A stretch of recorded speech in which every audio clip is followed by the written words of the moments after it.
Le conseil que je donne à toutes les personnes qui me disent: «Gilles, moi, j'ai un gros problème, je suis hyper brouillon». C'est-à-dire que je m'exprime, je commence à raconter un truc ou je commence à expliquer quelque chose et puis il y a une idée qui me passe par la tête et je commence à ouvrir une parenthèse et puis il y a une autre idée qui me vient et je bifurque et en fait, je me rends compte très, très vite qu'au bout de 4 minutes, je suis aux antipodes de l'endroit où je voulais être. Je suis à l'autre bout de la terre et je ne sais absolument pas comment retomber sur mes pattes, en fait. Je ne sais absolument pas comment revenir à l'essentiel. Et donc, je suis perdu, les gens qui m'écoutent sont perdus, ça ne marche pas, j'ennuie tout le monde, ça ne fonctionne pas. Ok, bon déjà, bravo, félicitations de te rendre compte que c'est comme ça. Il y a aussi beaucoup de personnes, encore beaucoup plus que tu ne l'imagines, qui fonctionnent comme ça, mais qui n'en savent rien. Toi, tu le sais, c'est génial.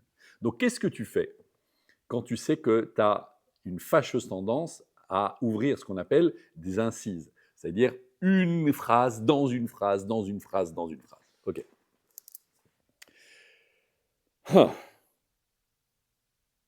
Ce que tu fais, et ça, c'est un outil exceptionnel, génial, qui marche à tous les coups. Pour ça, il faut que tu t'exerces. Tu m'as entendu? Il faut que tu quoi? Il faut que tu t'exerces. Oui, exactement. Il faut que tu travailles. C'est rigolo, hein? Petite parenthèse. Permettez-moi de faire exactement ce que je vous propose de ne pas faire, d'ouvrir une parenthèse. La parenthèse ici, c'est le mot travail. Il y a des gens, beaucoup, il y a une grande légende qui dit que le mot travail vient en fait de trépalium en latin, qui était le fait de la torture. Eh bien, il y a une autre école, et je suis beaucoup plus penché sur cette seconde interprétation qui dit que travail, d'ailleurs vous le trouvez dans un autre terme en anglais qui s'appelle travel, c'est l'idée d'une évolution, c'est l'idée d'un voyage. Moi, je suis très sensible à ça et donc je vous propose de travailler, et je vais bientôt fermer la parenthèse que j'ai ouverte il y a une minute, pour vous donner l'outil dont je vous parle, dont je souhaite vous parler.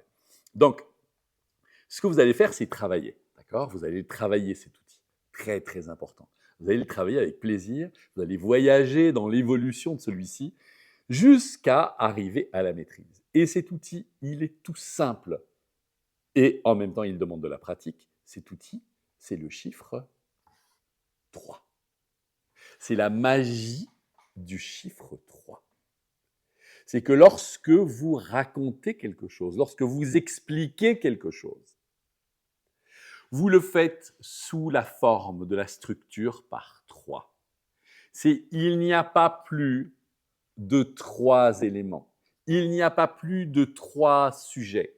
Il n'y a pas plus de 3 exemples.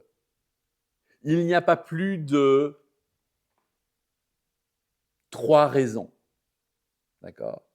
Je peux vous donner 3 raisons majeures au fait de travailler votre prise de parole en public.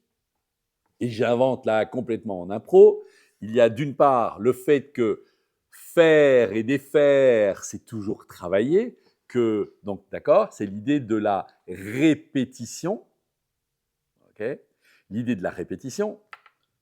Un deuxième élément, c'est l'idée que vous allez développer votre cerveau et des circuits neuronaux dont vous avez besoin pour continuer à grandir, pour continuer à être plus fin, à être plus dense dans votre analyse, dans votre réception et perception des choses. Et puis, enfin, c'est aussi ce qui va vous permettre de trouver en vous, troisième raison, un immense calme intérieur, quelque chose de l'ordre de l'indicible, de l'ordre de la confiance en vous. D'accord? Donc ces 3 éléments, surtout, sont ceux dont vous pourriez avoir besoin pour progresser dans votre prise de parole. Ok? Vous amenez ici des éléments par 3. Et une fois que vous avez dit ça, donc vous êtes sur l'élément numéro 2, il ne s'agit pas de tout à coup partir dans les limbes Et à moins que vous ne soyez très habitué, que vous soyez très exercé et que vous savez, lorsque vous ouvrez une parenthèse, qu'il s'agit de la fermer, okay, on peut raconter une anecdote ou une histoire au sein du point numéro 2 pour l'illustrer, par exemple, mais ensuite, on ferme cette parenthèse et on retourne sur le point, soit le point où on était, soit sur le point suivant. Okay, donc, cette règle des 3, vous allez voir que les plus grands orateurs du monde l'utilisent. Je pense à Steve Jobs en l'occurrence, qui a transformé le monde de la prise de parole, de l'entreprise et le monde en tant que tel avec son incroyable entreprise Apple. Voilà, c'était un immense aficionado, un grand, grand amoureux de la structure par 3 et ça lui a plutôt réussi. Voilà mon conseil, mon invitation lorsque vous avez tendance à vous égarer, à vous échapper, à ce que votre discours se perde. Retrouvez et exercez-vous, travaillez la structure par 3.